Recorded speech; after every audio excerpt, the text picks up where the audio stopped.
අපි මේ යන්නේ බෝධවල තියෙන ලේක් එකක් බලන්න. හැබැයි මේ ගමනේ ලස්සන තියෙන්නේ අපි මේක දැනගෙන ගියපු ගමනක් නෙමෙයි. අපි යන්න ගියේ ගමන අපිට මගින් නවත්තන්න උනා. ඉතින් අපිට කරන්න දෙයක් තිබුණේ නැති නිසා ඒ ළඟ තිබුණු බස් හෝල්ට් එකකින් බැස්සට පස්සේ තමයි දැක්කේ එතන ලස්සන ලේක් එකක් තියෙනවා කියලා. ඉතින් අපි හරිම ආසාවෙන් ඒ පැත්තට ඇදලා ගියා.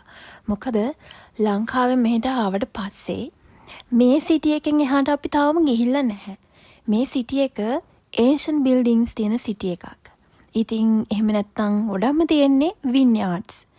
ඊට අමතරව තව තියෙන එකක් තමයි පයින් ගස්. ඉතින් පයින් ගස් තියෙන ලස්සන තැනකට මේ ගියපු පළවෙනි වතාව. බලන්න කොච්චර ලස්සනද කියලා. අපි එතන ගැන දැනගත්තාම අපිට පුදුම සතුටක් දැනුනේ. මොකද අපි ආව වැඩේ අපිට කරගන්න බැරි වුණත් මේ ඊවිනින් එක ලස්සනට ගෙවන්න පුළුවන් වෙන නිසා. මෙතන ඇත්තටම පුදුම ලස්සනයි, පුදුම නිදහස්. අපි දෙන්න විතරයි මේ හරියටම හිටියේ.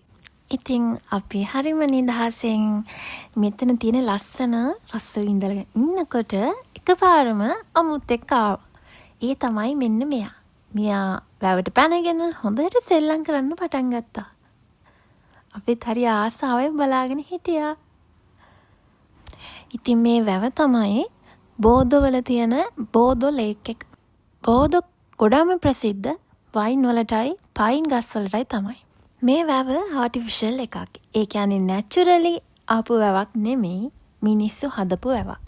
මේක හදලා තියෙන්නේ මේ හරිය තියෙන ෆ්ලඩ් ප්ලේන්ස් ක්ලීන් කරන්න ඕනි නිසා. එතකොට මේ අපි ඉන්න පැත්ත නෙමෙයි, වැවේ අනිත් පැත්තේ තියෙනවා ගොඩාක් ප්‍රසිද්ධ කැම්පින් සයිට් එකක්. ටුවරිස්ට්ස්ලට ඇවිල්ලා එතන එන්ජොයි කරන්න පුළුවන්. ඉතින් මට සතුටුයි අපි මේ පැත්ත ගැන මුලින්ම දැනගන්න නැතුව වැවේ මේ පැත්ත ගැන දැනගත්තු එකට. ඉතින් මේ ඒෂන් සිටි එකේ බිල්ඩින්ග්ස් වල ලස්සන බල හිටපු අපිට මේ වගේ තැනක් ගැන දැනගන්න ලැබිච්ච එක හරිම සතුටක්. මොකද ආපහු සැරයක් අපිට මෙතනට එන්න පුළුවන්. අපිට වෙලාව යනවවත් දැනුනේ නැහැ. හරිම නිදහසෙන් ලස්සන හැන්දෑවක් ගත කරා.